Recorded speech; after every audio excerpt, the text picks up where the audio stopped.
It was the first of the month, the same morning her Social Security payment had arrived reliably for the past 14 years, and a woman sitting at her kitchen table in Ohio watched her bank balance, waiting for a deposit that simply never appeared. No phone call ahead of time, no letter in the mail, no warning of any kind. Just an empty space in her account where her federal payment was supposed to be. She had not done a single thing wrong. She had not missed a requirement or violated any rule. She had only overlooked one small adjustment to the way Social Security delivers your money in 2026. The kind of adjustment that never appears on the evening news. And by the time most people learn what occurred, the damage has already been done. So stay with me for the next few minutes, because Social Security just modified 3 rules about how your money actually reaches you through direct deposit. And every single one of them can either keep your check protected or quietly place it in jeopardy. By the time we finish here, you are going to understand exactly what shifted, why certain seniors are being caught completely by surprise, and the specific steps that keep your payment secure, on time, and away from the wrong hands. My name is Walter Barron. I am a state bar licensed estate attorney, and for more than 15 years, I have sat across the table from families, helping them safeguard their homes, their savings, and the money the federal government already owes them. I go through the fine print on these rules, so you do not have to, and I am going to take you through all 3 of these changes the same way I would walk my own parents through them. Stay with me whether you began collecting last year or 2 decades ago, whether your monthly payment is $1,200 or $3,000, because at least one of these 3 is going to affect you directly or someone close to you. And the one you assume has nothing to do with your situation is very often the one that ends up mattering most. Before we begin, do me one quick favor, because it genuinely helps this information reach the seniors who need it. Tap the like button and subscribe so the next video finds you automatically. Let me lay out all 3 changes up front, and then we will take each one individually and go deeper. The first change involves the payment itself. The paper check era is officially finished, and if the information connected to your account is even slightly outdated, your payment can simply stop arriving. The second change involves how a modification to your direct deposit gets approved.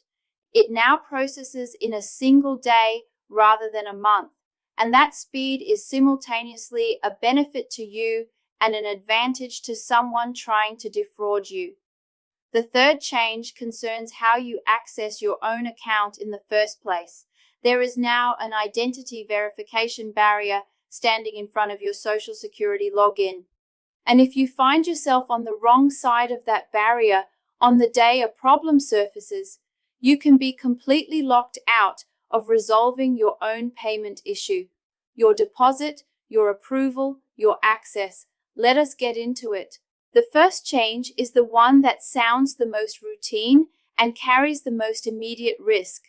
For as long as most of us can remember, the government printed a physical check, sealed it in an envelope, and sent it through the postal system. That era has ended. Under an executive order signed in 2025, the Treasury ceased issuing paper checks for federal payments at the end of September of last year, and the entire framework is completing its transition to fully electronic delivery this year. The reasoning behind this is neither mysterious nor particularly controversial. The government's own figures show that a paper check is approximately 16 times more likely to be lost, stolen, or fraudulently redirected than an electronic deposit. That single data point forms the entire foundation for this transition. Now here is where it actually creates a problem. Let me make it concrete for you. Picture a woman, I will call her Pat, 71 years old, who received the same payment at the same address for years, then transitioned to direct deposit at some point and never revisited the decision. Then the bank she had been using was acquired by a larger institution. Her old account was quietly closed during that merger, and the routing number sitting in Social Security's records was now pointing at an account that no longer existed anywhere. Pat had done absolutely nothing wrong. She had broken no rule whatsoever, but on payment day, her money had no valid destination and simply did not arrive. And there was no paper check coming through the mail to serve as a backup because that safety net no longer exists. This is the trap.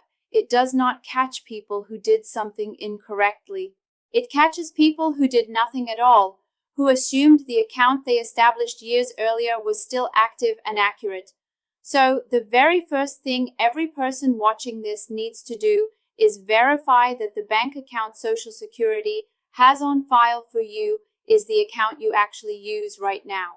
If you have changed financial institutions, closed an account, or been through a bank merger at any point in the last couple of years, I want you to treat the information on file as potentially incorrect until you have logged in and confirmed with your own eyes that everything is current and accurate. The second change is about how an update to your direct deposit information gets approved. And this is the one I need you to slow down and focus on, because it cuts in two very different directions at once. In the past, if you updated the bank account your payment was directed to, that change could take as long as 30 days to actually take effect. That is no longer the case. Social Security now runs your new account information through a Treasury verification system that checks with the bank almost immediately, and a change can be fully processed in as little as 1 business day. On the surface, that appears to be purely good news. Your money moves more quickly. Errors get corrected faster. But I want you to think about this the way an attorney would for just a moment.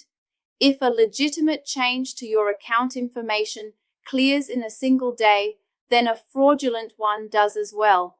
The old 30-day delay was inconvenient and slow, but it also represented a window, an entire month during which an unauthorized or criminal change might be identified and reversed before any funds actually moved.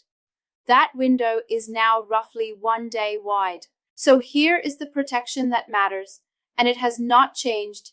It has only become dramatically more important. Social Security verifies your account through the postal mail. They do not call you, they do not send text messages, and they do not send emails requesting your routing number or account number to supposedly protect your payment. The telephone is where the fraud operates. Their own investigators describe the scheme in 4 straightforward steps, and once you hear them laid out, you will recognize the pattern immediately. First, the caller impersonates someone official from the agency. Second, they fabricate a problem. Your benefit has been suspended. Your account was flagged for review. There is an urgent matter requiring attention.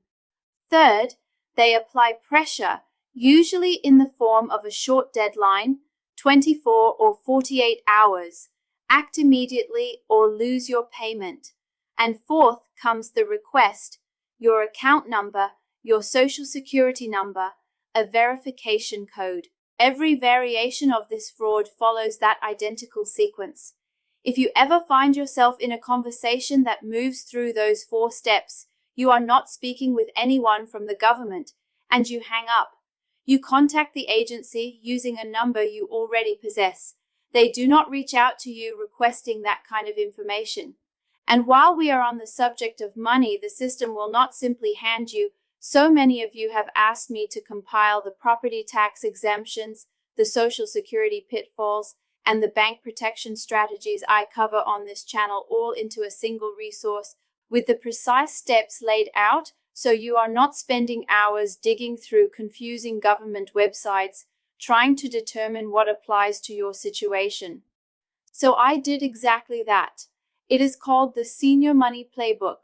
It is written in straightforward language for people over 65, and the link is right there in the description below if you would like to have it. Now stay with me, because the third change is the one almost no one is discussing, and it is the one that quietly corners the people who are not prepared for it. The third change concerns how you gain access to your own Social Security account, and it is the one that tends to catch people completely off guard. For years, you logged in using a username and password you created some time ago and rarely thought about afterward. Those old credentials no longer work. To access your account on the Social Security website today and to update your direct deposit information online, you are now required to verify your identity through one of two approved platforms, login.gov or id.me. If you never completed that transition, your previous username simply stopped functioning, and here is the genuine danger embedded in that. The day you actually need to access your account urgently, the day a payment has not arrived or something appears wrong and every single hour feels significant, is the absolute worst possible day to discover you are locked out and must now complete an entirely new identity verification process from the beginning. So please do not wait for the emergency to develop. Establish your secure login now, today, while everything is calm and nothing is wrong, so that the door is already open if you ever need to walk through it quickly. And if completing that process online feels overwhelming or uncomfortable, you have the option to verify your identity in person at a local Social Security office. But again, you want that completed before you need it, not in the middle of an already stressful situation. So let me hand you the straightforward protocol, the exact same one I would give to my own parents. Just 5 steps, and your situation is protected. 1. Confirm that the bank account Social Security has on record for you is the one you actively use right now, particularly if you have switched banks or gone through a merger at any point recently. 2. Establish your secure login through login.gov or id.me today before you ever find yourself in a situation where you need it. 3. Know your payment date and write it down somewhere accessible, because the updated schedule can occasionally shift your deposit by a day or two, and knowing the actual expected date prevents a routine delay from feeling like a serious emergency. 4. If your deposit does not appear on time, allow 3 full business days to pass before taking any action, because the majority of delays within this new system resolve on their own, and reacting in a panic is precisely the moment a fraudster is positioned to take advantage of you. And 5, if you ever need to reach Social Security directly, use only the phone number printed on a document you already have in your possession. Never a number provided by someone who called you, and never a number pulled from a random internet search that could be a fraudulent, spoofed listing designed to intercept your call. And here is one final habit that quietly strips away most of a scammer's leverage before they ever have the opportunity to use it.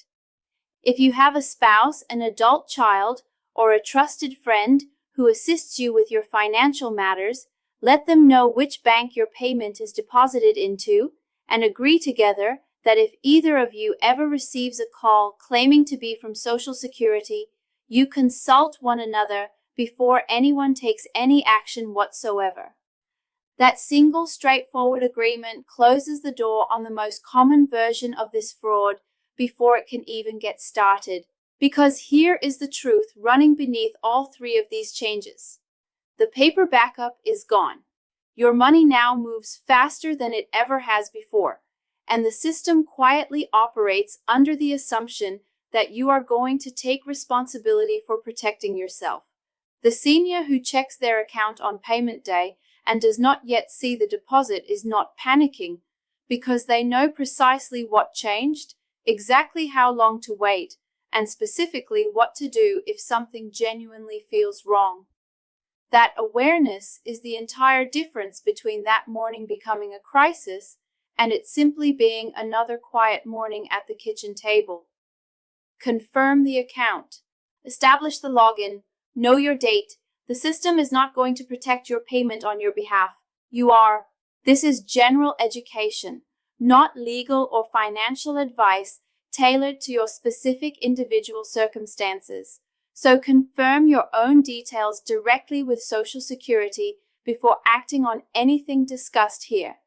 And if this was helpful to you, please do me a favor and pass it along to one person over 65 who depends on that monthly payment, because there is a very strong chance that nobody has shared any of this information with them yet. I am Walter Barron, and I will see you in the next one.